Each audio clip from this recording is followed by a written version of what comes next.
अस्सलाम वालेकुम, good morning espresso में खुश आमदीद। मैं हूं अली अनीक सैयद। उम्मीद है आप खैर आफियत से होंगे और बहुत ही मजा कर रहे होंगे, इस ठंड से लुत्फ अंदोज हो रहे होंगे, लेकिन खासकर अपना ख्याल भी रख रहे होंगे, अपने प्यारों का ख्याल भी रख रहे होंगे।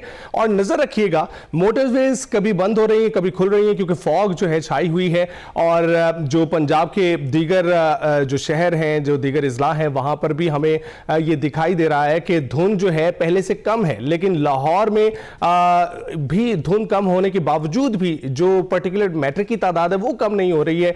यहाँ पे ट्रैफिक की रवानी बहुत ज़्यादा है, तो खास ख्याल रखिएगा, क्योंकि इस स्मॉग के मौसम में बहुत सारे लोग इसका शिकार हो रहे हैं। तो अगर आप मास्क का इस्तेमाल करें बहुत बेहतरीन हो जाएगा। सबसे पहले हम जिक्र करते हैं खेल के मैदान का, जहाँ खेल के मैदान में भारत को शिकस्त देने वाली जो अंडर 19 टीम है उसके एजाज में गुज़िश्ता रोज वजीर आजम शहबाज शरीफ ने जोराना दिया। मोहम्मद शहबाज शरीफ ने एशिया कप की फातेह अंडर 19 टीम के हर खिलाड़ी के लिए 1-1 करोड़ रुपए का इनाम का भी ऐलान किया है और कहा है कि टीम ने शानदार कारकर्दगी से कौम का सर फख्र से बुलंद कर दिया है। वजीर आजम शहबाज शरीफ ने खिलाड़ियों से गुफ्तगू की, कहा कि भारत को बदतरीन शिकस्त देकर आपने तारीख रकम कर दी है। आप बहुत जल्द अंडर 19 वर्ल्ड कप भी पाकिस्तान लाएंगे। पाकिस्तान का नाम फख्र से बुलंद किया है और मुखालिफ को आपने वो शिकस्त दी है कि वो सोच भी नहीं सकता था। हमारी जो जंग हुई हिंदुस्तान के साथ, बुनियादुल मरसूस फतह अल्लाह ताला ने पाकिस्तान को दी थी। उसके बाद ये आपने उसी मुखालिफ के ख़िलाफ़ जो आपने जो जीता है, मैं समझता हूँ ये बहुत बड़ी पाकिस्तान को इज़्ज़त मिली, फतह मिली। हमारी जो क्रिकेट टीम के प्लेयर्स हैं, हर बच्चे के लिए 1 करोड़ रुपए का कैश का इनाम करता हूँ। स्पोर्ट्स स्टाफ के लिए भी पर मेंबर 25 लाख रुपए में के लिए दुआ करता हूँ कि इसी तरह आप आगे बढ़ें और पाकिस्तान का नाम जो है उसको और रोशन करें।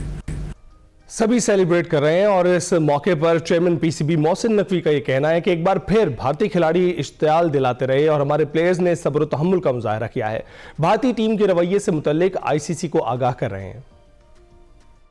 कल भी बड़ा तारीखी दिन था जब हमने ये अंडर 19 एशिया कप की ट्रॉफी उठाई। और जो दूसरी साइड पे जो दूसरी टीम थी वो फिर उसी तरह की जिस तरह उन्होंने लास्ट टाइम कुछ चीज़ें की लेकिन उन्होंने बड़े बेहतर तरीके से उसको हैंडल किया। पॉलिटिक्स अपनी तरफ है लेकिन जो स्पोर्ट्स है वो उसी तरह चलनी चाहिए। जिस तरीके से उन्होंने बिहेव किया, ये तो हमारे प्लेयर्स का एक सब्र का लेवल था कि इन्होंने कहीं पे कोई ऐसा रिएक्ट नहीं किया। ऐसे चीज़ें हुई, उनको आईसीसी को इन्फॉर्म कर रहे हैं उसके बारे में, लेकिन ये भी क्रेडिट हम अपनी टीम को जाएंगे कि ये सिर्फ खेल पे फोकस रखा है इन्होंने कल, और अल्लाह ताला ने उसी के बदले हमें जीत दी। सरफराज अहमद भी जो अकब में बैठे हुए थे उनके साथ भी जो है गुफ्तगू हुई है और आप देख रहे हैं ये सुनाने का मकसद क्या था। चेयरमैन पीसीबी की जो गुफ्तगू है सुनाने का मकसद ये था कि आप देखें बुनियादुल मरसूस हो या फिर जंग का मैदान हो, खेल का मैदान हो, इन्हें शिकस्तों पर शिकस्तें हो रही हैं, लेकिन भारतीय मीडिया जो है मुसलसल जो है आप अपने जो अवाम को गुमराह किए चले जा रहा है। उनके पेजेस पे देख लीजिए कि वहां पर कहीं पाकिस्तानी टीम का नाम भी नहीं है और नाम लेने से भी कासिर है। और अभी जो सूरत हाल है वो सबके सामने है कि पाकिस्तानी टीम ने क्या शानदार कामयाबी समेटी है, 200 रन से जीते हैं मैच और सभी लोग बहुत खुश हैं। समीर मिनाज की खासकर जो कामयाबी थी उसके ऊपर भी बहुत बात हुई है। और उधर भारत को एशिया कप के फाइनल में शिकस्त देने वाली जो पाकिस्तानी अंडर 19 क्रिकेट टीम ने आर्मी चीफ और chief of defence forces field marshal Syed Asim Munir से GHQ रावलपिंडी में मुलाकात की है और फील्ड मार्शल ने खिलाड़ियों, टीम मैनेजमेंट और ऑफिशियल्स को भी मुबारकबाद दी है। ISPR के मुताबिक फील्ड मार्शल का कहना था कि अंडर 19 एशिया कप में तारीखी कामयाबी कौम के लिए बाइस फख्र है और टीम का नज़्म ज़ब्त, इत्तेहाद और फाइटिंग स्पिरिट जो है वो काबिल तहसीन है। नौजवान क्रिकेटर्स की मेहनत और लगन बेपनाह सलाहियतों की आकाश है और खिलाड़ी पेशा वाराना मयार बरकरार रखें, मैदान के अंदर और बाहर पाकिस्तान के सफीर बने। पाकिस्तान का मुस्तकबिल नौजवानों से वाबस्ता है, उनकी तमन्नाई और किरदार कौम की पहचान बनेगा। नौजवानों को बाइख्तियार बनाना कौमी तरक्की की बुनियाद है और टीम के अरकान ने आर्मी चीफ की तरफ से हौसला अफजाई पर इजहार तशक्कुर किया है। खिलाड़ियों ने कहा कि यह एजाज उनके लिए मजीद मेहनत और कामयाबी की तहरीक बनेगा और हम उम्मीद जाहिर करते हैं जो ये एक स्ट्रीक अब जारी है, पाकिस्तानी क्रिकेट टीम की जो कामयाबी का सिलसिला जारी है, चाहे वो कौमी क्रिकेट टीम हो या अंडर 19 क्रिकेट टीम हो, ये जारी रहना चाहिए, ये स्पिरिट बरकरार रहना चाहिए क्योंकि इसकी बहुत ज़रूरत थी। हमारे बहुत स्किलफुल खिलाड़ी हैं लेकिन कॉन्फिडेंस की कमी की वजह से शिकार हो जाते हैं दूसरी टीमों का। अभी आगे बढ़ते हैं, आपको बताते हैं कि ट्रंप की पाकिस्तान पॉलिसी पॉलिसी में हैरानकुन तब्दीली आई है और वॉशिंगटन टाइम्स के आर्टिकल में अहम इंकशाफात किए गए हैं।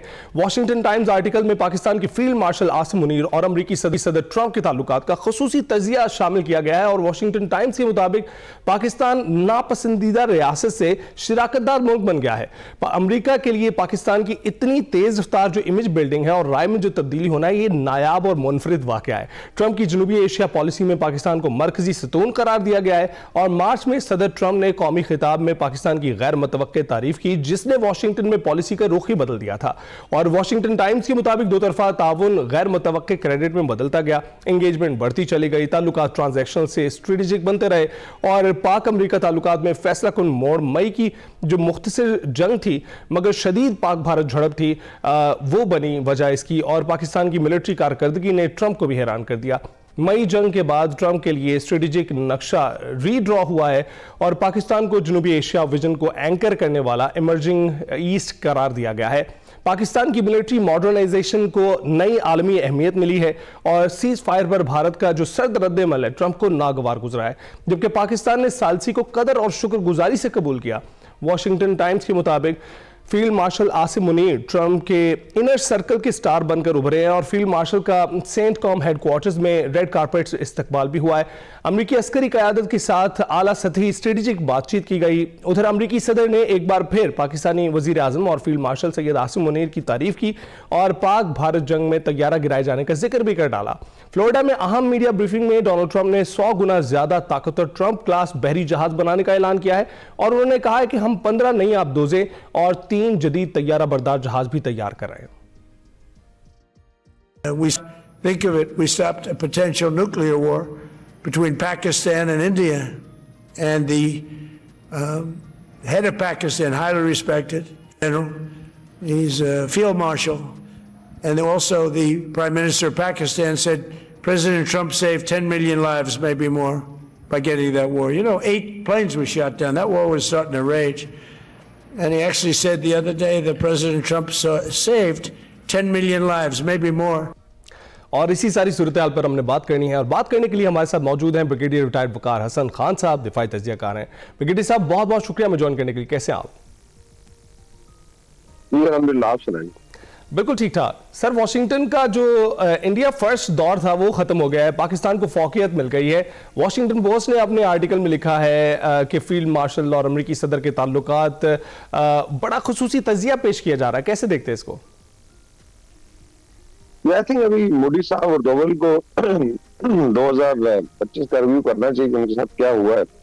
और आपने देखा है कि जो पाकिस्तान अमेरिका के ताल्लुकात को ट्रांजैक्शन कहा जाता था, अभी एक स्ट्रेटेजिक पार्टनरशिप की फॉर्म में कन्वर्ट हो चुके हैं। उसमें आई थिंक 3-4 बड़े रीजन है। एक तो पाकिस्तान की पॉलिटिकल मिलिट्री लीडरशिप का स्टांस है ऑन इंटरनेशनल इश्यूज, और दूसरा आई थिंक सबसे बड़ा रीजन वो जो बुनियादी महसूस और मार्क का हक में पाकिस्तान ने जवाब दिया और भारत को न सिर्फ धूल चटाई बल्कि आई थिंक साउथ एशिया में पावर बैलेंस जो है पूरा शिफ्ट हो गया। लोग एक्सपेक्ट कर रहे थे इवन मिडिल ईस्ट में कि शायद भारत बड़ी पावर है और ये शायद वन साइडेड अफेयर होगा, लेकिन अल्लाह ने ये किया कि बिल्कुल ये 180 डिग्री डिफरेंट निकला। पाकिस्तान की मिलिट्री लीडरशिप ने जिस तरीके से लीड किया और जिस तरीके से भारत को शिकस्त हुई, उसमें आई थिंक अगर आप वेस्ट एशिया में आ जाए, मिडिल ईस्ट में पाकिस्तान की मिलिट्री प्रेस्टीज जो है बहुत ऊपर है।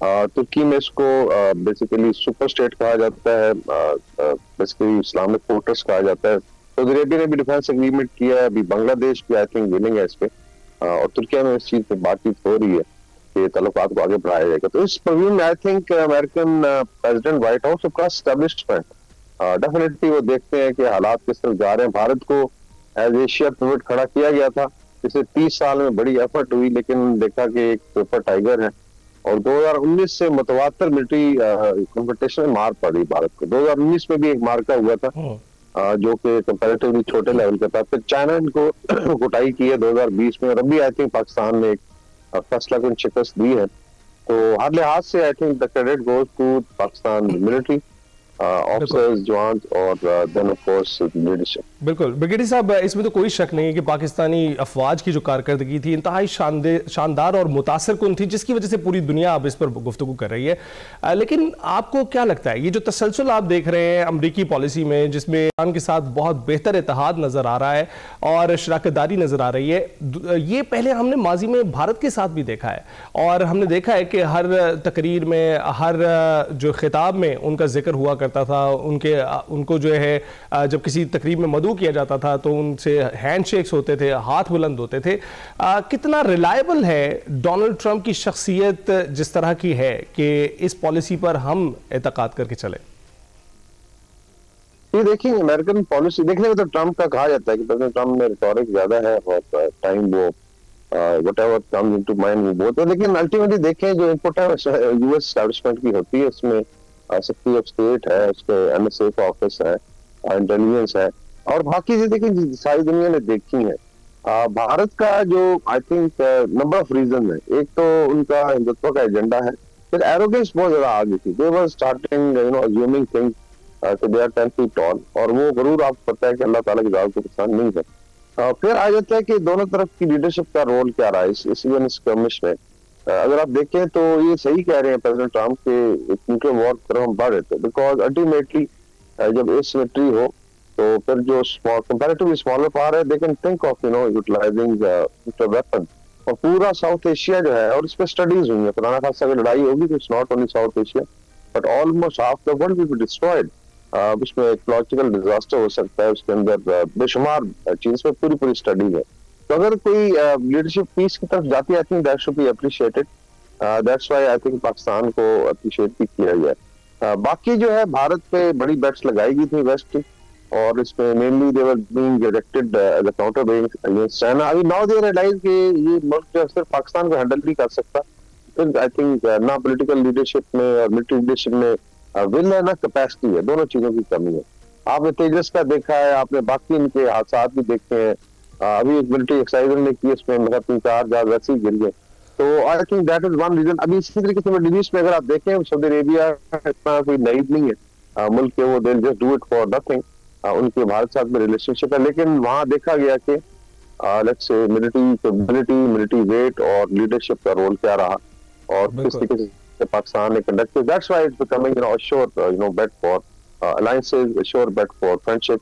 और अमेरिका भी आई थिंक इसी तनाज़ुर में इस चीज को देखे, इसमें बेशुमार और चीजें, इकोनॉमिक इनिशिएटिव्स हैं, मिनरल्स का है, जी का Pakistan follows policy of multi alignment, friendship with all, specially बड़ी पार्क के साथ हमने सबके साथ बना के रखनी है, और चाहे चाइना हो, रशिया हो, यूनाइटेड स्टेट्स हो। ये खुश आइंद है कि पाकिस्तान ने बड़ा बैलेंस किया, और भारत पे ये चीज चुभ रही है कि how they could manage good relation with all the three powers. तो अब आप देखें कि मार्का हक हो, कोई खेल का मैदान हो, हम हर जगह पर चित करते चले जा रहे हैं, और वो मूवीज बना रहे हैं धुरंधर के नाम से, और उसी में जिसे कहते हैं कि वो बातों के निस्तर चलाते चले जा रहे हैं। तो इस पर क्या कमेंट करेंगे? ये देखिए, बेसिकली भारत में ये बहुत दिखता है और ये डेडिकेटेड है, वहाँ पे even we have been going quite regularly. मतलब अगर आप चैनल देख लें उनके इंग्लिश और हिंदी के, डेडिकेटेड चैनल है पाकिस्तान बैशिंग। दो चीजें दिखती हैं वहाँ, पाकिस्तान बैशिंग और इस्लामोफोबिया। अभी भी आपने देखा है जब ऑस्ट्रेलिया में शूटिंग हुई, उसमें स्ट्रेट अवे पाकिस्तान पे इल्जाम लगाएगा, डिस्पाइट कि आई think the government knew it, minister foreign affairs को पता था उनके ये बंदे अपने ही हैं, और फिर भी इतना बड़ा झूठ बोला गया। तो मेरे ख्याल में ये जो गोदी मीडिया है या बॉलीवुड है, ये झूठ का एक तो मीनार है, सॉरी टू से, और they can bluff their people, लेकिन ये चीज ज्यादा देर नहीं चल सकती। अभी आप देखें बांग्लादेश में जो रिएक्शन आ रहा है, बिकॉज ये ट्रांसनेशनल ऑपरेशन की जो पॉलिसी है, चाहे वो कनाडा हो, अमेरिका हो, पाकिस्तान में तो ये लोग करते रहे। अभी बांग्लादेश में उन्होंने की है, आई थिंक 2 लड़कों को शहीद किया गया, और उसका बड़ा आई थिंक वायलेंट रिएक्शन है, और मोस्ट प्रॉब्ली भारत को इसकी बड़ी कीमत अदा करनी पड़ेगी। बाकी Bollywood can keep on doing it, Pakistani तो हमेशा वॉर को भी एंजॉय करते हैं, तो धुरंधर से ही और इसकी जितनी मीम्स बनी है मेरे ख्याल वो भी सारी दुनिया देख ही रही है, उसका मजाक बन ही रहा है। सर ये बताइएगा कि इस वक्त हम ये देख रहे हैं कि जो गुफ्तगू की जा रही है डोनाल्ड ट्रंप की जानिब से, और वॉशिंगटन पोस्ट के इस इदारे में भी हमने देखा है कि उन्होंने बताया कि हम 15 नई आबदोज़ें और 3 जदीद तैयारा बरदार जहाज तैयार कर रहे हैं। जबकि जो मई में हमारी जंग हुई थी भारत के साथ, उसमें देखा गया कि जो चाइनीज़ इक्विपमेंट हमने खरीदा था it was much cheaper and much efficient. जबकि जो अब तनकीद की जा रही है वॉशिंगटन पोस्ट के इदारे से, पहले न्यूयॉर्क टाइम्स ओपिनियन का एक आर्टिकल आया था जिसमें उनका ये कहना था कि अगर ये जो महंगे बिगर एंड बेटर का कॉन्सेप्ट ना छोड़ा गया तो जो है नुकसान ज्यादा हो सकता है, क्योंकि जो अब टेक्नोलॉजी बन रही है वो काफी चीप और काफी एफिशिएंट बन रही है। इस पर क्या कहें? जो डिस्ट्रप्टिव टेक्नोलॉजीज आई थी इसमें बहुत ज्यादा थिंकिंग है मैट्रिक सर्कल में। टर्की को आप देख लें, इसके बाद चाइना है कि जो इन टेक्नोलॉजीज में महारत हासिल। चाइना का ये कि जो कैपेसिटी है, एक तो जो पुराना गैप था between west and east, specially China और वेस्ट का, वो काफी हद तक ब्रिज हो गया। टेक्नोलॉजी में भी आप देखते हैं जिस तरह J-10C है, फिर इनके मिसाइल्स हैं जो बेसिकली हाइपरसोनिक सिस्टम है। Chinese are producing now naval ships at a very large scale, और शायद प्रोडक्शन कैपेसिटी पूरे यूरोप अमेरिका से भी ज्यादा है। तो ये गैप उनको नजर आ रहा है कि अगर इसको यूएस मैच नहीं करता तो उनका नुकसान हो सकता है। उनकी देखें ओवरऑल ग्लोबल डिप्लॉयमेंट्स होती हैं, साउथ चाइना सी का इशू है, इंडो पैसिफिक का इशू है, तो वहां पे भी they need to basically build up. फिर रशिया यूक्रेन वॉर ने काफी सारी चीजें शो की हैं, ड्रोन वॉरफेयर आ गया, डिस्ट्रप्टिव टेक्नोलॉजी है, साइबर है, तो इसमें आई थिंक तमाम कौम अपनी कैपेबिलिटी बिल्ड करते हैं। पाकिस्तान भी अलग तरह से बिजनेस कैपेबिलिटी बढ़ा रहा है, और बाकी डेफिनेटली चाइना के साथ हमारा ऑलमोस्ट 80% इक्विपमेंट वहां से आता है। तो अब ये सारी सूरत हाल है। ब्रिगेडियर साहब बहुत बहुत शुक्रिया हमसे गुफ्तगू करने के लिए। बिल्कुल ड्रोन टेक्नोलॉजी, अनमैन्ड जो एयरक्राफ्ट्स हैं उनकी टेक बढ़ती चली जा रही है, और जो भी टेक्नोलॉजिकल एडवांसमेंट में आगे है वही जो अफवाज की ताकत में भी आगे होगा, और अमेरिका इस बात को बड़ी अच्छे तरीके से समझता चला जा रहा है, जिसका तज़किरा वॉशिंगटन पोस्ट के इस इदारे में भी किया गया है। ब्रेक के बाद हाजिर होंगे। Welcome back. हमारी पूरी कोशिश होती है कि सुबह सवेरे आपको ऐसे मनाजिर दिखाए जाएं जिससे आपका दिल दिमाग ताज़ा हो जाए, और हमने कई सिलसिले इससे पहले शुरू किए हैं जिसमें हमने जीबी की खूबसूरती आपको दिखाई, शुमाली इलाका जात की खूबसूरती दिखाई, लेकिन अब एक नया सिलसिला शुरू हो रहा है आपके लिए, खासकर लंदन से ये सिलसिला शुरू हो रहा है जिसमें हम हाई अचीवर्स जो हैं उनकी जो कामयाब जिंदगी है उसके बारे में आपको बताएंगे, उनसे आपकी मुलाकात करवाएंगे। तो अब देखते हैं एक्सप्रेसो अचीवर्स।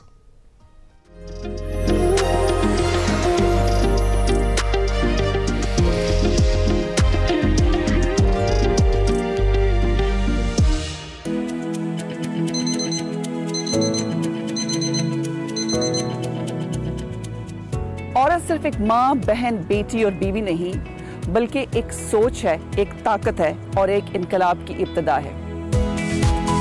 औरत जब खुद को पहचान लेती है और समझती है कि मैं कुछ कर सकती हूँ, तो फिर वक्त रुक जाता है, तारीख बदलती है और दुनिया पलटती है। औरत की खुद एतमादी उसका जेवर, तालीम हथियार और उसका हौसला रोशनी है। जब एक औरत अपने सफर का आगाज करती है तो वो सिर्फ अकेले नहीं चलती, बल्कि उसके साथ एक पूरा खानदान, एक नस्ल और एक मुआशरा तरक्की करता है। तो आज हमारी मेहमान है एक ऐसी अचीवर जो पहली पाकिस्तानी खातून है जिन्हें रॉयल नेवी में एजाजी कैप्टन के ओहदे से नवाजा गया। ऑफिसर ऑफ ब्रिटिश एम्पायर यानी कि OBE दुर्दाना अंसारी, जो कि नेवल की ऑनरी कैप्टन रह चुकी हैं, और वो आजकल रॉयल एयरफोर्स एसोसिएशन की ऑनरी प्रेसिडेंट हैं। आपकी तो जो कामयाबियां हैं और जो आपने जो एक सक्सेस माशाल्लाह कमाई है यहाँ पे, उसकी तो एक लंबी दास्तान है। अगर वो मैं इंट्रो करूँ तो मेरे ख्याल में बहुत टाइम चाहिए। शुरुआत करते हैं, ये बताइए कि पाकिस्तान में आप का ताल्लुक किस शहर से है, कहाँ से हैं? वालिद साहब क्योंकि गवर्नमेंट में काम करते थे तो इस्लामाबाद जब बिल्कुल उसमें कुछ नहीं था और गिदड़ दौड़ा करते थे, उस वक्त पाकिस्तान में इस्लामाबाद में मूव हुए, तो वही जगह है, वही देखी हमेशा, पिंडी इस्लामाबादी, तो वहाँ से हूँ। और कितना अरसा हुआ है आपको यूके आए हुए? मुझे 49 साल, 49 years। माशाल्लाह। सो 80, 90, अब गिनना मत शुरू कीजिए क्योंकि इससे बहुत चीज़ें निकल आएंगी साथ। अच्छा, आप बरतानिया आई और मैंने ये सुना है कि बहुत कम उम्र में आप यहाँ तशरीफ़ लाई थी। आपने बिल्कुल सही सुना है। मैं अब फिर कहूँ कि 16 साल की उम्र में मेरी शादी हो गई, जहाज़ पे बैठा दिया गया। फिर आपने अपनी एजुकेशन यहीं पे कंप्लीट की? कंप्लीट इस सेंस में कि पहले शुरू किया, लेकिन मैं बच्चों को पढ़ाना पहले चाहती थी। जो मेरी तगदो रही वो यही कि यहाँ के जो हालात मैं देखती थी कि एशियाई बच्चों को उस तरह से तवज्जो नहीं दी जा रही है। हालांकि बहुत से लोगों ने बहुत ज़्यादा अचीव किया यहाँ रह के, लेकिन मेरी एक फ़िक्र थी और उस छोटे से जहन में मेरी एक छोटी सी बेटी पैदा हुई, तो वो हियरिंग लॉस के साथ पैदा हुई। तो मेरी ज़िंदगी का चैलेंज जो आया, तो बस ये करते करते फिर वो बच्चों के बाद साथ साथ मैंने तालीम हासिल की। जी दुर्दाना जी, हमारा ये जो प्रोग्राम है, ये जो दी अचीवर्स है, इसका मकसद ये है कि हम ओवरसीज़ पाकिस्तानी दुनिया के किसी भी मुल्क में रहते हैं, उन्होंने जो अचीव किया है उनकी सक्सेस स्टोरीज़, उनसे मुलाकात करवाएं अपनी उन पाकिस्तानियों से जो पाकिस्तान में रहते हैं। और ख़ास तौर पर जो विमेन एम्पावरमेंट की तो आप एक शानदार मिसाल हैं। तो आपको देखकर सुन के आई एम श्योर कि पाकिस्तानी ख़वातीन जो हैं वो ज़रूर एक इन्फ्लुएंस उनको मिलेगा। तो मैं चाहूँगी कि थोड़ा सा आप हमें ये बताइए कि इवन यूके में आके आपने अपनी जर्नलिज़म में डिग्री की, फिर आपने BBC में 22 साल काम किया और आपने बड़े कामयाब प्रोग्राम होस्ट किए जिसमें आपने बड़े बड़े इंटरव्यूज़ किए। क्या ये इजी था? इतना आसान था कि बस मैं आई, मैंने ये किया और मैंने कर लिया? अब्बा हमारे कहते थे कि ज़मीन पे कदम रख के चलो और निगाह तुम्हारी आसमान पर होनी चाहिए। तो मैंने कोशिश की है कि इस पर अमल करूं, और आप यकीन कीजिए कि कभी मुझे ये पता नहीं होता कि क्या चीज़ आने वाली, किसी को भी नहीं पता होता। लेकिन जिस एनवायरनमेंट में आप रह रहे होते हैं, मतलब आपकी शादी हुई है, और ये तमाम सुनने वाले भी जो आपकी ख़वातीन ख़ास तौर पर, या मर्द हजरात भी, क्योंकि आप सब लोग एक साथ हो गए। उसमें मैं नहीं कह सकती कि मैं सिर्फ ख़वातीन के लिए ही एम्पावरमेंट के लिए काम करती हूँ, या इसमें बच्चे शामिल हो जाते हैं, इसमें मर्द हजरात होते हैं। तो कलेक्टिवली हमें सब के लिए बात करनी चाहिए। और उसमें ये होता है कि इंसान के अंदर ना आग होनी चाहिए। आग से मुराद ये नहीं कि आप हर वक्त भौचाल लाने के लिए तैयार हों या आप खूब फूफा कर रहे हों। उसके अंदर ये है कि आप खामोशी से अपने अंदर एक ऐसा आतिशफिशा रखिए जो फट भी ना पड़े, लेकिन उसके साथ साथ उसका लावा जो है वो अंदर ही अंदर काम करता रहे। आग सुलगती रहनी चाहिए, सुलगती रहे। जहाँ आपने सोचा, फर्ज कीजिए कि किसी ने मुझसे, अक्सर टेलीविजन पे इंटरव्यू करने आते हैं, कहते हैं मैम अब आप क्या रिटायरमेंट लेंगी? मैंने कहा रिटायरमेंट वाली बात तो ऐसा है कि मेरी ज़िंदगी अब शुरू हुई है। आपकी इन अचीवमेंट्स में तो जाहिर सी बात है कि रुकावटें भी आई होंगी, मुश्किल वक्त भी आया होगा। उसको कैसे आपने काउंटर किया, कैसे अबूर की वो तमाम रुकावटें? देखिए, जब आप एक लड़की शादी होके आती है तो ज़ाहिर बात है ससुराल यही चाहती है ना कि भाई वो घर का काम करे और बच्चों को पाले और एक बिहेव करे। तो वो सब कुछ किया, और उसके साथ साथ ये होता है कि मुझे पाकिस्तान में, जैसे मैं गर्ल गाइड में थी और मैं म्यूज़िक में थी, कोई मुझे रोकता नहीं था, इतने खुले हुए थे ना इतने कोई बंद किया।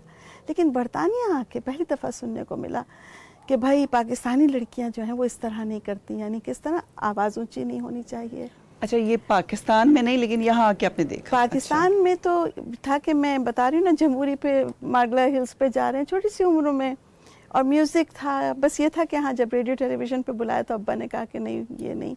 लेकिन मेरी बहन बहुत अच्छा गाती हैं, उनको भी उस तरह इजाज़त नहीं मिली। बहन का नाम बताइए। बड़ी बहन है फरजाना, अमेरिका में रहती हैं, और एक छोटी है गुलेराना। गुलेराना को सारी दुनिया जानती है। मैंने इसलिए नाम पूछा कि ताकि पता चले कि आप गुलेराना आपकी छोटी बहन है, और उनके बहुत प्यारी बहन, वो खुद भी बहुत अच्छा गाती हैं, और उनकी जो बेटे हैं आसिम अजहर, वो तो कमाल है। हाँ। जी, तो वो ये क्या है कि आप, अल्लाह का करम है कि हमारे ख़ानदान में हमें ऐसे लोग हैं हमारे साथ में जिन पे हम फ़ख्र करते हैं। आप इंटरेस्टिंग बात बता रही थी कि पैगाम आता था, इससे कहो पाकिस्तानी लड़की की तरह बिहेव करे, यानी अगर आप दुल्हन बने हुए हैं तो आप किसी से बात नहीं कर सकते। तो वो एक ऐसी चीज़ थी जो उस वक्त इंसान को जहन में ये भी नहीं पता होता कि ये it's a shock, cultural shock है, ज़बान का शॉक है, आपके एनवायरनमेंट का शॉक है, मतलब हर तरह के शौक से। उसी तरह करते करते मैं BBC में चली गई, वो भी बाय डिफ़ॉल्ट। अब एक जगह किसी तरह किसी महफिल में गए हुए थे, वहाँ और लोग नहीं थे, बाहर के लोग थे। उन्होंने कहा हमने सुना आपकी आवाज़ बहुत अच्छी है, हमें तो चांदी हो गई हमारी, हमने कुछ सुना दिया। पता चला वहाँ कोई बीबीसी के कोई शख्सियत बैठे हुए थे। अच्छा, ये किस्मत कैसे काम करती है ना। तो वहाँ बैठे, उन्होंने जाके बीबीसी में बताया कि भाई हम ऐसी आवाज़ सुन के आए हैं, बोलती भी यूँ हैं, और हमें अगले दिन टेलीफोन आ गया कि भाई आइए आप हमारे एक प्रोग्राम में हिस्सा ले लीजिए। ये कौन सा प्रोग्राम था? ये शाहीन क्लब प्रोग्राम था। और शाहीन क्लब में पुराने लोग वहाँ पे बैठे। अच्छा, हम जब गए तो हमारी आवाज़ ना निकले और कब कभी छूटी हुई, और ये कि डरबू ने कहा भाई किसको ले आए, इनकी तो आवाज़ ही निकल रही। आहिस्ता आहिस्ता करते करते बीबीसी की आवाज़ में, बीबीसी की रेजेस में मेरी आवाज़ जो है वो ढपती चली गई, ढलती चली गई।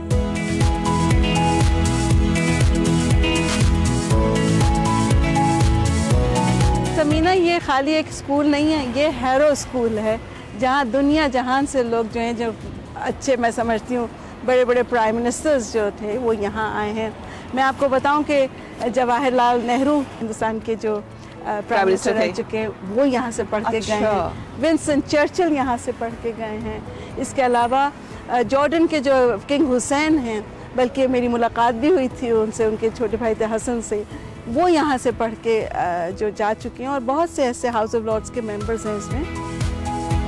हैरी पॉटर का जो सीन्स हैं वो यहाँ बने हैं। लड़कों का स्कूल है ये, लड़कियाँ नहीं हैं, लेकिन मैं ज़रूर होती अगर लड़कियों का स्कूल होती। कुछ अर्सा पहले मैं नेवी की टीम को लेकर यहाँ आई थी। तालीमी ऐसे असर होता है यहाँ कि आपको सोचने में ना और मदद करता है ये चीज़।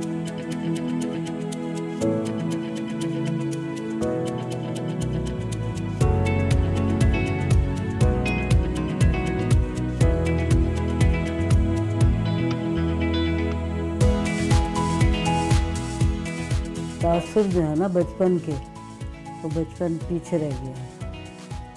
अभी तक मुझे इसका कोई ज़्यादा वो नहीं हुआ कि ये है क्या चीज़ लड़की। इसने अकेले अपने आप को संभाला माशाल्लाह। मतलब यह है कि हर बात में, हर काम में इनकी तारीफ़ें होती रही और हैरानगी भी होती रही लोगों को। यहाँ तक कि अंग्रेज तक के सोचते हैं ये है क्या चीज़, उनको भी नहीं समझ आई।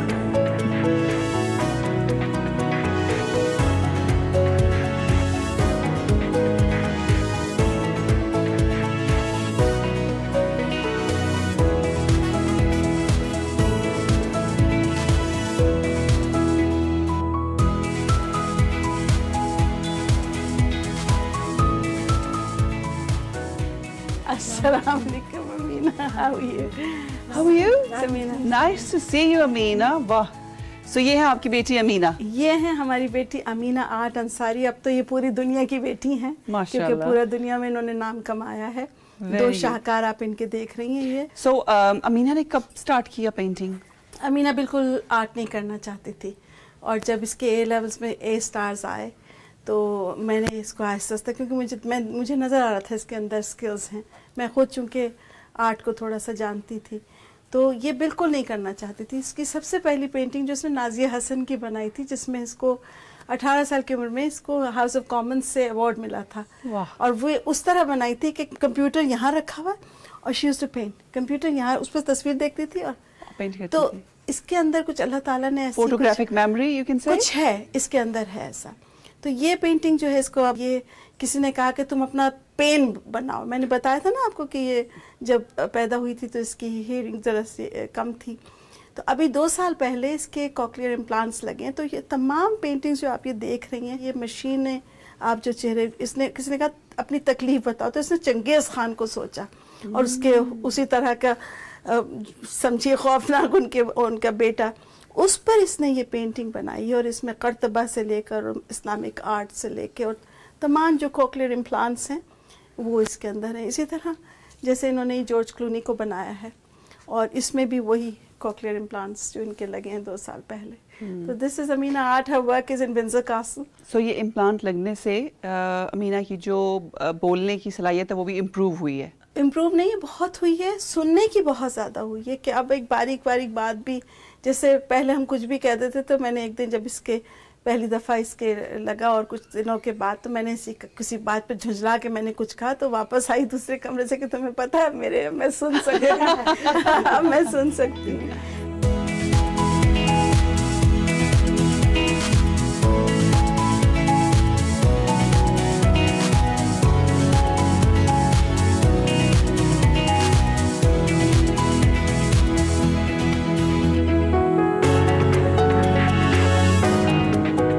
यहाँ लेके आई हैं और यकीन मानिए इतना अच्छा लगा है। और सबसे अच्छी बात मुझे यहाँ की ये लगी है कि हमारे जो एशियन कम्युनिटी के बच्चे हैं वो रॉयल एयर फोर्स ज्वाइन कर रहे हैं। सो दैट आई थिंक मेरे लिए इससे बड़ी इंस्पिरेशन कोई नहीं हो सकती। एंड माशाल्लाह you being their honorary president, how do you feel, कैसा लगता है आपको? बहुत अच्छा लगता है, क्योंकि मुझे पता है कि कितनी खामी इस तरह से कि तमाम फोर्सेस में, आर्मी में, नेवी में, उसमें अगर आ भी जाते हैं फ़र्ज़ कीजिए किसी तरह से, तो फिर रिटेन नहीं कर पाते। बहुत बड़ी प्रॉब्लम है ये, क्योंकि हम लोगों के मिजाज डिफरेंट है। आप जब बच्चे यहाँ पैदा हुए हैं, लेकिन चूँकि ख़ानदान का, सोसाइटी का आसपास जैसे रहते हैं, ना माँ बाप इस पे बात करते हैं और ना बच्चे जो हैं वो इसमें इंटरेस्ट लेते हैं, क्योंकि उनको हमारे यहाँ कुछ ऐसा है समीना कि हम बेकार के कामों में बहुत ज़्यादा टाइम गुजारते हैं। आप देख लीजिए आप खुद कि छोटे से छोटा बच्चा मोबाइल फ़ोन लेके माँ ने दे दिया, बाप ने दे दिया, ताकि उससे बात ना करनी पड़े। ये इस कदर एक तकलीफ दे चीज़ है माशरे में हमारे, कि देखिए स्कूल के बाद बच्चा मदरसे में जाता है, बहुत अच्छी बात है, और कुछ पढ़ता है, लेकिन अगर उसमें ये जो स्टैबिंग चीजें आजकल हो रही हैं, आपको तो अंदाजा ही है, लंदन में तो बहुत ज्यादा हर तरफ, लंदन में, पूरे बरतानिया में नाइफ क्राइम बच्चे चल रहे हैं। उस चीज से हटाने के लिए इन बच्चों को किसी ना किसी काम में लगाना है। बहुत शुक्रिया आपका। You are such inspiration. I am sure कि मेरे साथ साथ बहुत से लोग जिन्होंने आपको देखा होगा, आपकी कहानी, आपकी जुबानी सुनी, इसमें सिर्फ ये नहीं है कि हमें आपको अप्रिशिएट करना चाहिए, बल्कि आपका शुक्रिया करना चाहिए कि being a Pakistani, being a Muslim, UK में रहते हुए आपने हम सबका सर फख्र से बुलंद किया। इसका बहुत शुक्रिया। Thank you very much. शुक्रिया समीना।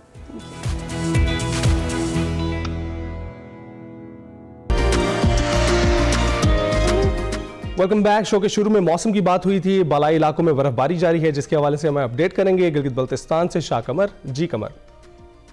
जी, अगर हम गिलगित बल्तिस्तान के मौसम की बात करें तो गिलगित बल्तिस्तान के मुख्तलिफ इलाकों में गुज़श्ता चंद दिनों से शदीद बारिश और बर्फबारी का जो सिलसिला है वो जारी है, जिसके बायस मामूलात ज़िंदगी बुरी तरह मुतासिर है और मौसम सर्द हो गया है। और गिलगित बल्तिस्तान के बलाई इलाकों का जो ज़मीनी राब्ता है वो मुनक़ता है, जिसके बायस आवाम को शदीद मुश्किलात दरपेश हैं। कई राब्ता सड़कें बंद हो चुकी हैं, जिसकी वजह से मुसाफिरों और मकामी लोगों को आमद-ओ-रफ्त में दुश्वारी का सामना है और अशिया खुर्दनोश की तरसील भी मुतासिर है। लोग अपनी मदद आप के तहत जो राब्ता सड़कें हैं उनको बहाल करने में मसरूफ़ हैं। महकमा मौसमियात गिलगित बल्तिस्तान का कहना है कि गिलगित बल्तिस्तान के जो मुख्तलिफ बलाई इलाके हैं वहाँ पे जो बर्फबारी और जो बारिश है उसका जो सिलसिला वो आइंदा 24 घंटे भी जारी रहने का इम्कान है। राइट, क्या खूबसूरत मनाजिर है। शाकमर, आपका बहुत बहुत शुक्रिया। और देखिए इन ठंड में इजाफा होता चला जा रहा है और शुमाली इलाका जात में जाने वाले जो लोग हैं, देखिए किस तरह से लोग लुत्फ उठा रहे हैं, लेकिन जो भी जाए वहां पर एहतियात का दामन हाथ से नहीं छोड़ना है आपने। ब्रेक के बाद हाजिर होंगे। Welcome back. Top of the hour मईशत की बात करते हैं। पाकिस्तान इंटरनेशनल एयरलाइंस की निजकारी के लिए आज 23 दिसंबर को बोली का अमल होगा, जिसमें 51 से 100% शेयर्स फरोख्त किए जाएंगे। वजीर आजम शहबाज शरीफ पहले ही ऐलान कर चुके हैं कि PIA की बोली का अमल टीवी चैनल्स पर बराह रास्त दिखाया जाएगा। 4 बोली दहिंदगान में एक कंसोर्शियम, जिसमें Lucky Cement Limited, Hub Power Holdings Limited, Kohat Cement Company Limited और मेट्रो वेंचर्स प्राइवेट लिमिटेड शामिल है, और एक कंसोर्शियम है जिसमें Arif Habib Corporation Limited, Fatima Fertilizer Company Limited और सिटी स्कूल्स प्राइवेट लिमिटेड, इसके अलावा Lake City Holdings Private Limited शामिल है। और तीसरा consortium Air Blue Private Limited है, और चौथा फौजी फर्टिलाइजर कंपनी था जो अब नीलामी के अमल से निकल गया है। बोलियां जमा होने के बाद उन्हें एक शफाफ बॉक्स में रखा जाएगा, जिसके बाद निजकारी कमीशन का बोर्ड इजलास करके रेफरेंस कीमत मुकर्रर करेगा और उसके बाद काबीना कमेटी बराए निजकारी रेफरेंस कीमत की मंजूरी देगी, जो बोलियां खोलने के वक्त ऐलान की जाएंगी। इससे कबल गुज़श्ता बरस आपने देखा ही था कि PI की निजकारी के लिए बोली का अमल किया गया था, जो किसी इख्तिताम पर नहीं पहुंचा था। पिछली मरतबा नाकामी के बाद इस मरतबा निजकारी में क्या मुख्तलिफ होगा, और उधर पाकिस्तान के ज़र मुबादला ज़खायर मार्च 2022 के बाद बुलंद तरीन सतह पर भी आ गए हैं। मजमूई ज़र मुबादला ज़खायर 21.1 अरब डॉलर तक पहुंच गए हैं। स्टेट बैंक के ज़खायर 15.9 अरब डॉलर रिकॉर्ड हुए हैं, और मुल्क की दरामदी जो सलाहियत है 2.6 माह से तजावज़ कर गई है। 2.6 से जो है वो इस वक्त हमें दिखाई दे दे की तजावज़ कर गए। बैरूनी कर्जा जो है बामुकाबिल GDP तनासुब 31% से कम होकर 26% हो गया है और 2023 के मुकाबले में ज़र मुबादला ज़खायर में 5.5 गुना इजाफा हुआ है और फॉरवर्ड फॉरेन एक्सचेंज वाजबात में 65% कमी हुई है। इस पर हमने बात करनी है और बात करने के लिए हमारे साथ माहिर मुआशी अमूर शहबाज राना साहब मौजूद है। शहबाज साहब, बहुत बहुत शुक्रिया हमें ज्वाइन करने के लिए। सबसे पहले ये बताइएगा कि हम 24 बार मईशत के डॉक्टर के पास गए हैं और अब पाकिस्तान की ज़र मुबादला ज़खायर मार्च 2022 के बाद बुलंद तरीन सतह पर आ गए हैं। मजमूई ज़र मुबादला ज़खायर 21.1 अरब डॉलर तक पहुंच गए हैं। कैसे देखते हैं इसको? जी देखिए, ये जो मजमू 21 कुछ अरब डॉलर के जो गैर मुल्की ज़र मुबादला के ज़खायर किया जाए तो मैं इसको बिल्कुल भी नहीं मानता। गैर मुल्की ज़र मुबादला के ज़खायर हुकूमत पाकिस्तान के वो हैं जो स्टेट बैंक ऑफ पाकिस्तान के अपने हैं। वो जो भी 15 अरब डॉलर प्लस है वही है। चूंकि रिजर्व्स के हमारे लेवल्स इतने कम है कि जो प्राइवेट रिजर्व्स भी होते हैं उसको हुकूमत जो है वो टोटल में बता देती है, कहती है तो मजबूर फिर ब्रेकअप हुकूमत देती है। स्टेट बैंक ऑफ पाकिस्तान ऐसी बात नहीं है कि ब्रेकअप जो है वो नहीं दिया जाता, लेकिन लोग फिर हेडलाइन नंबर देखते हैं। हेडलाइन नंबर जो 21 अरब डॉलर का नंबर जो है ये नंबर गलत है। गलत इस सेंस में कि हुकूमत का जो नंबर है, जो फेडरल गवर्नमेंट की जो उसकी ओनरशिप है, स्टेट बैंक ऑफ पाकिस्तान की ओनरशिप है, वो वही 15 बिलियन डॉलर पास की जो रिजर्व्स हैं। और ये पाकिस्तान की इस वक्त जो मंथली इंपोर्ट्स हैं आपको उसको उसके कॉन्टेक्स्ट में देखना पड़ेगा। और एन एवरेज पाकिस्तान की जो इंपोर्ट्स हैं वो 6 अरब डॉलर 5.7 से 6 अरब डॉलर पर मंथ रह रही हैं। तो इसका मतलब ये हुआ कि हमारे पास 2.5 मंथ्स की इंपोर्ट्स के बराबर भी जो रिजर्व्स का कवर है वो मौजूद नहीं है। ये कोई बुरा लेवल नहीं है, लेकिन ये कोई अच्छा लेवल भी नहीं है और इसको कोई इतना सेलिब्रेट करने की भी जरूरत नहीं है। अभी ये 14.5 अरब डॉलर से जो रिजर्व्स ऊपर गए हैं वो हमारी बरामदात की वजह से नहीं गए। IMF ने जो पिछले हफ्ते कर्जे की जो किस्त मंजूर की थी उसका जो पैसा ट्रांसफर हुआ है पाकिस्तान को 1.2 बिलियन डॉलर का, रफली 1.3 बिलियन का, उसकी वजह से रिजर्व्स ऊपर गए हैं। तो कर्ज लेके आप जितना मर्जी रिजर्व बढ़ा लें बढ़ते जाएंगे, जब कर्ज वापस करना होगा तो कम होना शुरू हो जाएंगे। ये कोई ना तो इस पे कोई क्रेडिट लेने की जरूरत है, ना ही कोई अच्छी बात है हुकूमत अगर इस किस्म की चीजों का क्रेडिट ले। तो शहबाज साहब, मईशत को लेकर हुकूमत के अब तक के इकदाम को आप कैसे देखते हैं? क्या दुरुस्त समत में गामजन है या मजीद इकदाम उठाने होंगे? देखिए, इस वक्त हुकूमत के या हुकूमत की जो मुख्तलिफ इदारे हैं, अगर उनकी आप स्टेटमेंट्स को सामने रख लें तो सारा जो सच है वो सामने आ जाता है। वजारत खजाना और क्या कहेगी सिवाय इस बात को कहने के कि हमने इकॉनमी को बेहतर कर दिया है। वज़ीर आज़म पाकिस्तान इसके अलावा और क्या कहेंगे कि जो क्राइसिस इज ओवर और अब हम तरक्की की तरफ चल पड़े। गवर्नमेंट की मजबूरियां होती हैं इस किस्म के बयान देना। हमारा काम ये होता है कि हमने इन चीजों को देखना होता है फैक्चुअली ये चीजें कहाँ पे खड़ी हुई हैं। इसी कॉन्टेक्स्ट में आप देख लें, मीडिया तो साइड पे रह गए, इंडिपेंडेंट एनालिस्ट तो साइड पे रह गए। दो जो स्टेटमेंट्स आई हैं पिछले चंद दिनों में वो बहुत अहम है। एक जो स्टेटमेंट थी governor State Bank of Pakistan Jameel Ahmad साहब की, उन्होंने कहा कि पाकिस्तान का जो एग्जिस्टिंग ग्रोथ मॉडल है वो इस काबिल ही नहीं है कि पाकिस्तान की जो 25 करोड़ की आबादी है उसका बोझ बर्दाश्त कर सके। इसका मतलब ये है कि हम सही रास्ते पे नहीं है। दूसरा जो बयान है वो बहुत ही अहम है, वो है जो नेशनल कोऑर्डिनेटर है SIFC के लेफ्टिनेंट जनरल सरफराज अहमद साहिब का। उन्होंने फरमाया कि हमारा कोई ग्रोथ प्लान है ही नहीं सिरे से। और साथ उन्होंने कहा जी कि FBR का सिर्फ एक ही काम है कि जो इंडस्ट्रियलिस्ट और जो एग्जिस्टिंग टैक्स पेयर्स हैं उनका वो शिकार करता रहे। और उन्होंने कहा जी फॉरेन डायरेक्ट इन्वेस्टमेंट भी 1.2-1.3 बिलियन डॉलर पर एनएम आ रही है। और बाकी भी चीजें उन्होंने इसी किस्म की पेंट की, जिसे लगा ये कि हुकूमत खुद समझती है या वो इदारे जिनकी जिम्मेदारी थी चीजों को ठीक करना वो जब नहीं ठीक कर पा रहे उनकी तरफ से ये स्टेटमेंट्स आई हैं।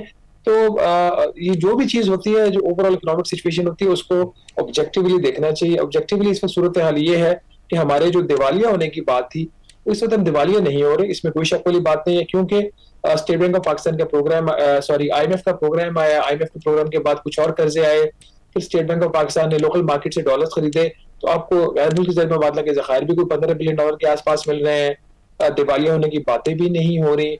बट अगर कोई ये कहे कि पाकिस्तान में जो अनएम्प्लॉयमेंट का रेट है वो तारीख का जो पिछले 21 साल का हाईएस्ट रेट नहीं है तो वो झूठ बोल रहा है।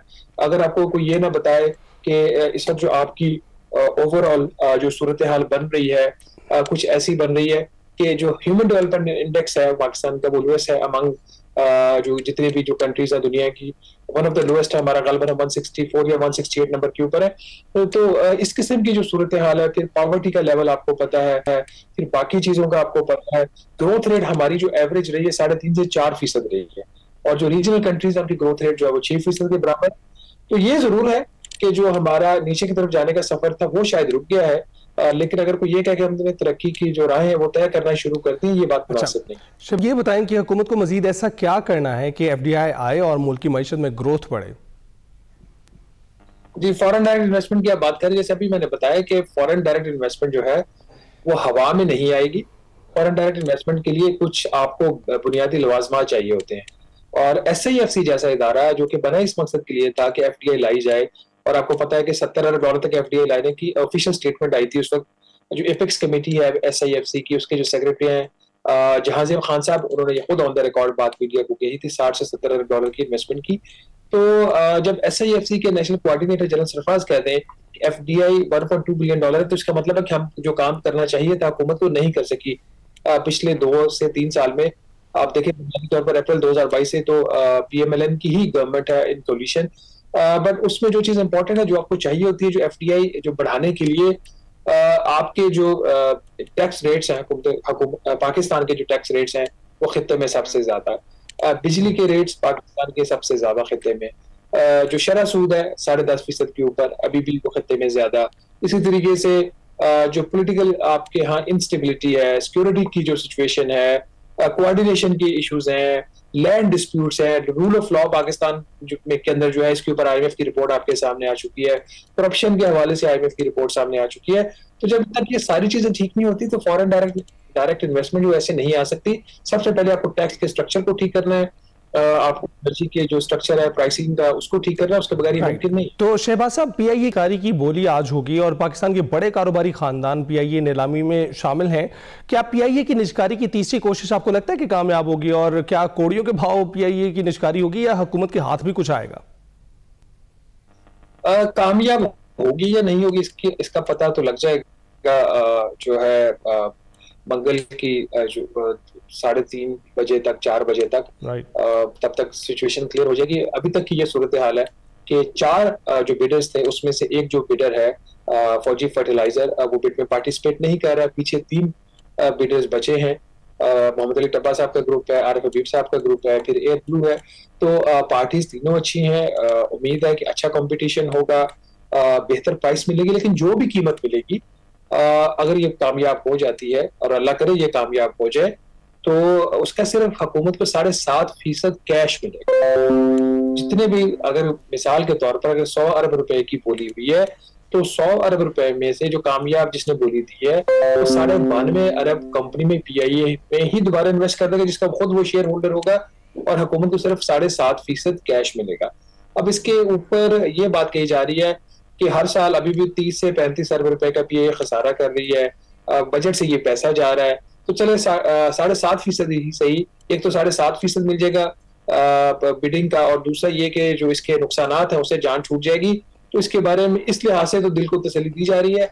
बहुत कोई अट्रैक्टिव प्राइस अगर आ भी जाए तो हुकूमत पाकिस्तान को उससे कोई बहुत ज्यादा फायदा नहीं होगा। हाँ, जो मुस्तकबिल के नुकसानात हैं, अगर डील सही हो जाए, बोली कामयाब हो जाए, फिर जो एग्रीमेंट है वो ठीक साइन हो जाए, और जो उसकी PIA की रिस्पॉन्सिबिलिटी वापस PIA को ही दी जाए, उसको दोबारा फ्यूचर में कुछ हुकूमत के ऊपर डायरेक्टली इनडायरेक्टली ना डाला जाए, जैसे कि इलेक्ट्रिक के केस में हुआ था, तो फिर तो ठीक है। अदरवाइज तो फिर एक और नाकाम प्राइवेटाइजेशन होगी। लेकिन मेरी इसमें आई होप कि ये हो जाए, क्योंकि इसका होना बहुत जरूरी है। अगर ये PIA की प्राइवेटाइजेशन अगर कामयाब होगी तो बाकी जो पावर डिस्ट्रीब्यूशन कंपनी हो सकती है। अगर अब की बार अगर नाकामी हुई तो फिर समझे कि हुकूमत का जो प्राइवेटाइजेशन का प्रोग्राम है वो। तो शहबाज साहब, आखिर में ये बताएं कि PIA की निजकारी के बाद मजीद ऐसे कौन से शोबे हैं जिनसे हुकूमत जान छुड़वा लेनी चाहती है और वो खजाने पर बोझ समझे जाते हैं, जिनमें स्टेट लाइफ इंश्योरेंस कंपनी है, ज़राई तरक्याती बैंक है, हाउस बिल्डिंग फाइनेंस कॉरपोरेशन है और नो डिस्कोस शामिल है? देखिए, जो पावर डिस्ट्रीब्यूशन कंपनीज हैं वही एक सबसे बड़ा खसारा जो है वो कर रही हैं। टैक्स पेयर्स के ऊपर भी बोझ है, और उनके नुकसानात का जो बिजली के सारिफिन है उनके ऊपर भी बोझ पड़ता है। तो मेरा तो ख्याल ये था कि जो पावर डिस्ट्रीब्यूशन कंपनीज है इनकी प्राइवेटाइजेशन पहले हो जाती। चले PIA भी बहुत बड़ी एक ट्रांजेक्शन, अल्लाह करे ये कामयाब हो जाए। तो अगर ये कामयाब हो जाए तो होपफुली कोई एक आध शायद अगले साल के आखिर तक कोई फिर, या मिड ऑफ द ईयर कोई पावर डिस्ट्रीब्यूशन कंपनी की भी ट्रांजैक्शन हो जाए, उनका तो होना बहुत जरूरी है, वहीं से ज्यादा लॉसेज हो। तो शहबाज साहब बहुत बहुत शुक्रिया मईशत पर बात करने के लिए। ये मईशत की सारी सूरत हाल थी, तो उम्मीद करते हैं कि निजकारी का अमल जो है स्मूथ तरीके से होगा और हर फरीक के लिए ये बेहतरीन फैसला होगा। ब्रेक के बाद हाजिर होंगे। वेलकम बैक नाज़रीन। एक्सप्रेसो में आज हम आपको एक ऐसी शख्सियत से मुतारिफ करवाने जा रहे हैं जिन्होंने दयार गैर में रहते हुए पाकिस्तान की खुशबू, उसकी पहचान, उसके लोगों की आवाज़ को जिंदा रखा हुआ है। जी नाज़रीन, हम बात कर रहे हैं वकार अली खान की, जिन्होंने पाकिस्तानी कम्युनिटी को एक प्लेटफॉर्म दिया, एक शनाख्त दी और एक आवाज़ दी। 1997 से पाकिस्तान टेलीविज़न से शुरू होने वाला ये सफ़र उनका आज तक जारी है। उनके प्लेटफॉर्म का बुनियादी मकसद बैरून मुल्क मुकीम पाकिस्तानियों को उनके माहौल, समाजी मसाइल और कामयाबियों से जोड़े रखना है और पाकिस्तानी अमेरिकन कम्युनिटी की कामयाब कहानियाँ, उनके मसाइल, उनकी जिद्दोजहद और उनके वतन से मोहब्बत दुनिया के सामने लाना उनका मकसद है, उनका मिशन है। उन्होंने अपना मिशन जारी रखा हुआ है। मज़ीद उन्हीं से उनके मिशन के बारे में बात करते हैं। वकार साहब हमारे साथ स्टूडियो में मौजूद हैं। वकार साहब, thank you very much for joining us. अस्सलाम वालेकुम, बहुत शुक्रिया मुझे मदू करने का। वकार साहब, आपका बहुत शुक्रिया आने के लिए। सबसे पहले ये बताइएगा कि ये जो एक तवील सफ़र है, हम जानना चाहेंगे शुरू कहाँ से हुआ? जनाब, इसका सफ़र ऐसे हुआ कि जो मेरे वालिद मोहतरम थे वो पाकिस्तान की आज़ादी के स्ट्रगल में शामिल थे और उनका ताल्लुक़ मुस्लिम लीग से था पाकिस्तान की, और कराची में वो काफ़ी सरगर्म अमल थे और उसके बाद हमेशा वो पाकिस्तान का जिक्र करते थे, पाकिस्तान की आज़ादी के बारे में जिक्र करते थे। फिर मैं एक दिन में एक पोर्ट्रेट बना रहा था डॉक्टर अहमद सुकानो की, और उसकी वजह ये थी कि 1965 में इंडोनेशिया ने हमारी मदद की थी, तो मैं उसको ट्रिब्यूट पेश करना चाहता था एज ए चिल्ड्रन। तो वो एग्जीबिशन में गई मेरी, और वहाँ पे उनके एम्बेसडर ने मेरी तस्वीर को पसंद किया और मुझे बुलाया। तो ये जब से जज्बा मेरा शामिल है, शाह फैसल से भी मुझे अवार्ड मिला है, उनकी भी मैंने पेंटिंग बनाई थी। तो ये जज्बा मेरे अंदर हमेशा मेरे वालिद साहब की वजह से जागा। अभी कल रात को भी आपको एक अवार्ड दिया गया है? जी, कल मुझे मेरी मीडिया सर्विस को देखते हुए अपना ने मुझे अवार्ड दिया है। अपना के साथ मेरे 35 ईयर्स गुजर चुके हैं और अपना की हर एक्टिविटी को लोगों तक पहुंचाना मेरा फ़र्ज़ है और मेरा अपना अवलिन फ़र्ज़। जिन नाज़रीन को नहीं पता उनको बताते चलते हैं कि अपना जो है डॉक्टर्स की एक बहुत बड़ी तंजीम है जो अमेरिका में इस वक्त फ़ाल है और काफ़ी देर से फ़ाल है, और आप इसके साथ मुंसलिक रहे हैं। बहुत कम्युनिटी के बहुत सारे अफराद हैं जो वकार अली ख़ान के नाम को जानते हैं, क्योंकि हर कम्युनिटी के फ़र्द की जो ज़िंदगी है आपने वहाँ टच की है, ख़ासकर वेस्ट कोस्ट पर जो लोग मौजूद हैं।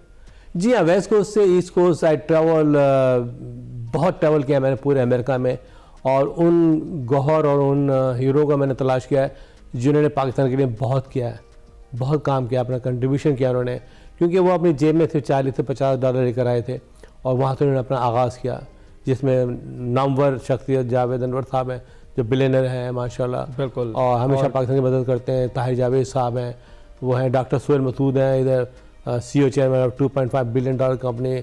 नजीब गौली हैं जिनकी कंपनी नैस्डैक में ट्रेड करती है। ये वो लोग हैं जिन्होंने वाकई पाकिस्तान को बामे रूज पर पहुँचाया है। और मैं ये बताता चलूँ कि लोग कहते हैं इंडिया और ये है वो है, नहीं, ऐसी बात नहीं है। Silicon valley create many billionaires Pakistan, बिल्कुल ऐसा ही है। पाकिस्तानी बहुत काम कर रहे हैं और अभी भी आपका एक टेक प्रोग्राम भी है जिस पर अभी टेक प्रोजेक्ट भी है जिसपे जी ये this is something we are working on. My council general जनाब आसिम अली खान साहब, he asked me, Wakar, we want to do something about tech and we want to make a Pakistan as a tech hub directly to Pakistan. So because I have a big network in America, so I put together a team of 100 and 110 people, which is the top technologists. The worth of this tech group is all trillions of dollars in every walk of life. You know, Najib Ghauri is a president of the PTC, Pakistan American Technology, and Dr. Suhail Masood, chairman of the board, which is $2.7 billion company. He is a Pakistani, first Pakistani who running that big corporation. Besides that, definitely I established the Pakistan American Chamber of Commerce. When you talk trade, you talk export, import, then you need a business platform which is support all the walk of life of Pakistani American in America. Okay और जब मुझे याद है मैं America में था तो आपने पाकिस्तान डे का एहतमाम किया था और बहुत ही ज़बरदस्त था। बहुत सारे सेलिब्रिटीज़ पाकिस्तान से आते हैं, तो उनका भी तज़किरा कीजिएगा, किस तरह से आप उनको मदऊ करते हैं, बुलाते हैं? जी देखिए जी, हमारी हमेशा कोशिश होती है कि हम अपनी सक़ाफ़त, अपने कल्चर को प्रमोट करें, और we want to support our फनकार, artist, singers, entertainers, people who have special talents, we invite them there because there's about 10 to 15,000 people looking forward to what going in Pakistan, who is the main artist, who is the main singer, तो वो हम उसको support करते हैं। तो Pakistan day पे respond कैसे करती है कम्युनिटी वहाँ पर? कम्युनिटी बहुत आला रिस्पॉन्स करती है। आप देखें कि एक हुजूम होता है, 10,000 पीपल, 70, 80, 90 के करीब बूथ होते हैं जो पाकिस्तान की प्रोडक्ट को प्रमोट कर रहे होते हैं, लजीज तरीन खाने होते हैं, उनके अपनी फूड होता है, they enjoy a lot, they remind them कि वो पाकिस्तान के अंदर इस वक्त खड़े हुए हैं। तो आप इतने सारे लोगों से कनेक्टेड हैं वहाँ पर, आपको क्या लगता है कि पाकिस्तानी वहाँ पर कैसा किरदार अदा कर रहे हैं और पाकिस्तान के लिए क्या किरदार अदा कर रहे हैं वहाँ?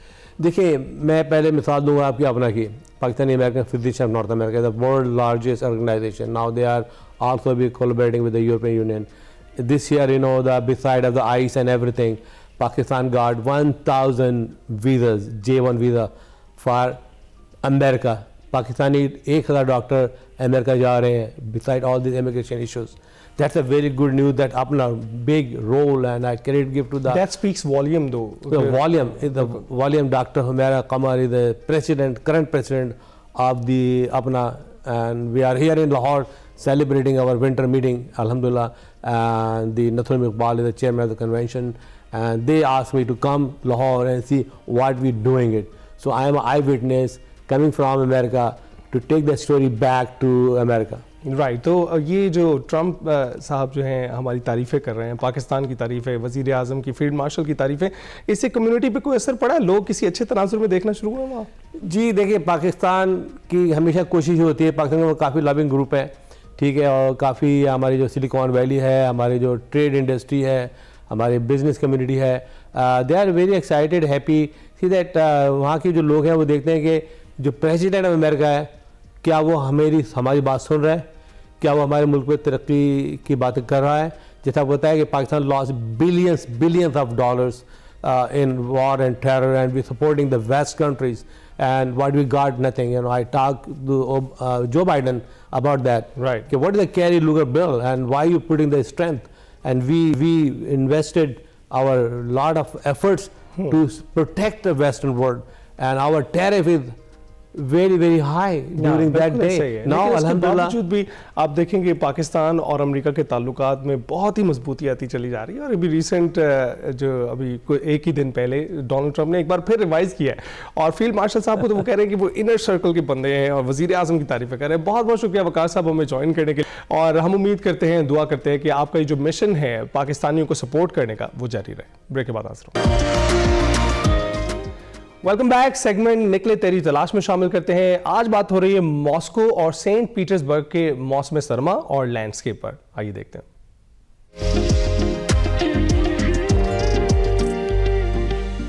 अस्सलाम वालेकुम नाज़रीन, मैं वकार अहमद और आप देख रहे हैं निकले तेरी तलाश में।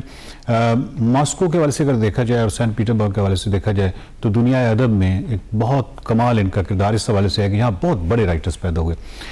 मुस्तनसर हुसैन तार साहब जो हैं वो हमेशा जाती भी रही, मॉस्को में भी, सेंट पीटर्सबर्ग में भी, और मॉस्को यूनिवर्सिटी में उनको पढ़ाया भी जाता है। इस सिलसिले में उनका जाना रहा। मैंने कुछ तस्वीर देखी तार साहब की जो कि टॉलस्टॉय की कब्र पर उन्होंने हाजिरी दी। इसके अलावा मुख्तलिफ जगहों पर जो तस्वीर थी उसमें एक बहुत ही नुमाया जो चीज़ थी वो फूल, पौधे और जो लैंडस्केप थी। तार साहब इस वक्त हमारे साथ हैं। तार साहब बहुत शुक्रिया आपने ज्वाइन किया। आपकी वो जो तस्वीर मैंने देखी हैं और बड़ी कमाल तस्वीर हैं, उसमें मैं देखता हूँ कि आप जिस भी जगह पे बैठे हैं हर तरफ फूल ही फूल हैं। लैंडस्केप बहुत खूबसूरत है, सफाई बहुत ज़बरदस्त किस्म की है, और ऐसे लगता है जैसे यानी जहाँ पे भी आप जाते हैं, स्पेशली जो टॉलस्टॉय की कब्र है वो कितनी ग्रीन और हर तरफ जो है वो जंगल है। ये जो खसूसियत है, ये क्या मॉस्को और ये जो वहाँ के रहने वाले लोग हैं वो अपनी लैंडस्केप को ओन करते हैं, अपनी लैंड को ओन करते हैं, जिसकी वजह से वो इस कदर उसका ख्याल रखते हैं। इतनी खूबसूरती आपको नज़र आती है। गो कि उनका जो समर है हमारी तरह शायद इतना ज़्यादा नहीं होता, लेकिन जब समर है तो उस वक्त उसकी जो लैंडस्केप है वो क्या खूबसूरत लैंडस्केप है। इसकी वजह क्या है, यानी इतनी खूबसूरत लैंडस्केप मॉस्को और सेंट पीटर्सबर्ग की? वकार एक्चुअली पूरा यूरोप जो है ना, वहाँ पे नेचर आहिस्ता आहिस्ता कम हो रही है और उतना ही लोग उसके साथ जुड़ते चले जा रहे हैं, क्योंकि उन्हें भी एहसास हो गया है कि नेचर के बगैर ह्यूमैनिटी जो है वो कंप्लीट नहीं है। मेरा ख्याल है कि हम पाकिस्तानी और इंडियंस भी हम नेचर से दूर हो गए। शायद हम चाहते कि हम मॉडर्न हो जाएं, ये पता ही नहीं चले कि ये बंदा जो है ये रस्टिक है या किसी जंगल से आया है। एक ज़माना था कि लोग घर से बाहर निकलते थे, जंगल शुरू हो जाता। जी बिल्कुल। तो रशिया में आप थ्रू जाके देखें तो रशिया में मेरा ख्याल है 50% जो लैंडस्केप है वहाँ बिर्च के जंगल है, यानी ये सफेदा जो उसको बिर्च ही है। बिल्कुल। और बिर्च उनका मेरा ख्याल है नेशनल ट्री, और वो प्रिजर्व्ड है। आप जो दरिया वोल्गा है मॉस्को के साथ बहता है, उसके साथ वोल्गा है या दरिया मॉस्को है, उसके साथ आप बाहर निकलें किसी मोटर बोट पे तो इर्द गिर्द सिर्फ बिर्च के जंगल, और उन्हें आप काट नहीं सकते। इसी तरह जिस तरह टॉलस्टॉय की रिहाइशगाह पे बाहर एक बेंच पड़ा हुआ, वो बेंच टॉलस्टॉय ने अपने हाथों से बनाया हुआ, और वो बिर्च के जो लकड़ी है उससे बनाया गया। हम फूलों का जो रिवाज है मॉस्को में भी, मॉस्को में ये हो नहीं सका कि जहाँ भी मैं गया हूँ, मॉस्को यूनिवर्सिटी या किसी के घर गया हूँ, तो पहले उन्होंने मुझे फूल ना पेश किए गए। बल्कि एक जगह हमने जाना था, तो हमारी जो थी इंटरप्रेटर आनिया, तो उसने कहा पहले फूल ले लेते हैं। फूल इज़ वेरी इंपॉर्टेंट कि किसी के घर जाओ आप, तो ये केक वगैरह का रिवाज नहीं है। मतलब हमारे यहाँ तो केक सोफिस्टिकेशन है ना, जी। और मतलब फूल नहीं है। मतलब केक 10,000 रुपए का ले जाएंगे, 1,000 रुपए के फूल नहीं खरीदेंगे। यहाँ बहुत सारे तजुर्बे लोगों ने किए कि यहाँ भी फूलों को फ़रोग दिया जाए, लेकिन नहीं, पता नहीं हमारी मेंटल सेटअप ऐसा है कि हम उससे दूर रहना चाहते हैं। हम ये साबित ही नहीं होने देना चाहते कि हमारा नेचर के साथ कोई ताल्लुक़ है। एक दफ़ा जब ये कोरोना वगैरह आया है, तब हम नेचर के करीब हुए। हम नहीं हुए, नेचर हमारे पास आ गई, गलियां सुनसान हो गई, तरह तरह के परिंदे आ गए, और चीज़ें जो हैं जो हमने कभी ऐसी आवाज़ें नहीं सुनी थी वो तब आ गई। तो मॉस्को में भी जहाँ भी आप जाएं वहाँ फूल होंगे, वहाँ सब्ज़ा होगा, और जो लैंडस्केप है वो मतलब कि छोटा सा घर होगा। अगर मॉस्को के बाहर जाए ना, तो वो मेरा ख्याल रेडीमेड डब्बे से हैं, वो वीकेंड हैं उनके घर, कह दे आम एवरेज मजदूर के वो रेडीमेड होते हैं। वो उनको मेरा ख्याल 1-1.5 मरला ज़मीन होती, वहाँ पे वो अपना खेती बाड़ी का सामान रखते हैं। वीकेंड पे वो छोटा सा प्लॉट जहाँ पे हम बैठे हुए 10 फुट का होगा ज़मीन, लेकिन वो ज़मीन खोदते, उसमें थोड़ी सी सब्जियाँ लगाते, थोड़े से फूल लगा देते हैं, और वो वीकेंड वहाँ गुजारते। तो जैसा कि मैंने अर्ज़ किया कि हम नेचर से बहुत दूर हो गए, और हमें इसका नुकसान हो गया, क्योंकि इंसान जो है वो नेचर के बगैर नामुकम्मल है। बिल्कुल बिल्कुल, कोई शक नहीं तार साहब। बुनियादी तौर पे तो एक साइकिल है, साइकिल के अंदर जब हम उसका हिस्सा बनते हैं, यानी नेचर और उसका पूरा जो साइकिल का हिस्सा बनते हैं, तो डिस्टर्बेंस नहीं होती। लेकिन जब हम उस पूरे साइकिल को ही तबाह कर देते हैं तो फिर एक पूरी डिस्टर्बेंस होती है। और मैं हैरान हूँ कि बरसगीर एक ऐसी जगह थी जो कि बहुत फितरत से मोहब्बत करने वाले लोग, और ये ऑल ऑफ अ सडन कुछ पता नहीं चला कि हमने अपनी लैंडस्केप के दुश्मन क्यों हो गए। बल्कि जब सैलाब आया, और सैलाब के दिनों में एक वीडियो जो थी बड़ी वायरल हुई कि जो सैलाब मुतासिरीन हैं वो एक सैलाबी जो गुजरगाह है उसके किनारे पे खड़े हुए हैं, और उसमें से क्रिएचर नमूदार होती है कि छोटा सा एक छोटा सा जानवर है, और वो वहाँ पे कुछ तैर रहा है और उसको पत्थर मारे जा रहे हैं, और लोग हंस रहे हैं। अच्छा, जो हंसने वाले लोग हैं वो खुद मुतासिरीन में से हैं, और मुतासिरीन सैलाब जो हैं, यानी सैलाब से मुतासिर भी हैं, घर से बाहर भी हैं, लेकिन उसके बावजूद उसको पत्थर मार के एक हिज उठा रहे हैं। ये हैरान कुन बात है कि वाइल्ड लाइफ के हम दुश्मन हो गए। अगर आप पंजाब की लैंडस्केप को विजुलाइज करें आज से 60-70 साल पहले, तो आपको बरगद बहुत ही नुमाया नजर आएंगे, आपको टाली यानी शीशम वगैरह, ये शनी, ये और बड़े दरख्त थे।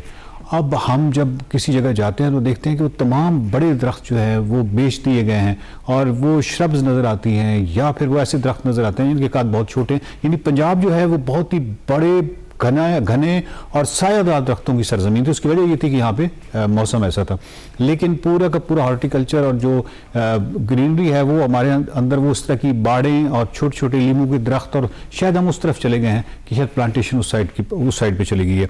मुमकिन इसके कॉलोनियल असरात की वजह से हो, जो भी है, लेकिन पंजाब की लैंडस्केप भी बड़ी खूबसूरत हुआ करती थी। तो ये जो लैंडस्केप को ओन करना है, ये इसका मतलब होता है कि आप उस साइकिल में उसका एहतराम कर रहे हैं और आप उसका हिस्सा बन रहे हैं, आप उसको डिस्टर्ब नहीं कर रहे, बल्कि खुद भी उसका एक पार्ट बन के उस साइकिल को चलने दे रहे हैं। लेकिन जैसे ही आप डिस्ट्रक्टिव होते हैं तो वो डिस्ट्रक्टिव, पता नहीं नेचर को तो आप कितना करते हैं, लेकिन ये आप अपने आने वाली नस्लों के मुजरिम ठहरते हैं। देखते रहिए निकले तेरी तलाश में। Welcome back. शो के इख्तिताम पर पहले चलते हैं। पीआई की निजकारी का मरहलावार सिलसिला जारी है। इस वक्त आप देख रहे हैं कि इसका अमल जारी है और स्टेक होल्डर्स यहाँ पर मौजूद हैं। कंसोर्शियम में मुख्तलिफ कंपनीज शामिल हैं। पहले कंसोर्शियम में Lucky Cement Limited, Hub Power Holdings Limited, Kohat Cement Company Limited और मेट्रो वेंचर्स प्राइवेट लिमिटेड शामिल है, जबकि एक कंसोर्शियम है जिसमें Arif Habib Corporation Limited, Fatima Fertilizer Company Limited, City Schools Private Limited और Lake City Holdings Private Limited शामिल है, जबकि तीसरा कंसोर्शियम जो है एयर ब्लू प्राइवेट लिमिटेड का है। इसके साथ साथ ये भी बताते चले कि एक चौथा जो कंसोर्शियम था फौजी फर्टिलाइजर कंपनी का, उन्होंने बैक ऑफ किया है, इसमें नीलामी के अमल में शामिल नहीं हो रहे हैं। Statement of qualification out of which 4 parties were pre-qualified by the PC board on 8th July 2025. These were FFC Air Blue Consortium led by Arif Habib Corporation and Lucky Consortium. Out of these 4, they were all invited for the undertaking the comprehensive DD and they were provided the access to the data room. Accordingly, as per the instructions stipulated in the ITB, 3 PQBs, namely Air Blue Consortium led by Arif Habib Corporation and Lucky Consortium has submitted their bid documents and they are present here to undertake the part in the today's bidding process. So just an overview regarding the series of activities that we'll be undertaking today. So the overall day consists of the 2 rounds. The round 1 is the morning session. Here all the bidders will be asked to submit their sealed bids in the transparent box which is present in front of you, and all the representatives of all the 3 PQBs are also present over here. Following this, the morning session will be adjourned and the PC will undertake the necessary approvals from the PC board and the CCOP. The PC board meeting will be held at 11:30 a.m. and after the PC board meeting, the CCOP meeting will be held to consider the minimum expected price for this divestment of PIECL transaction.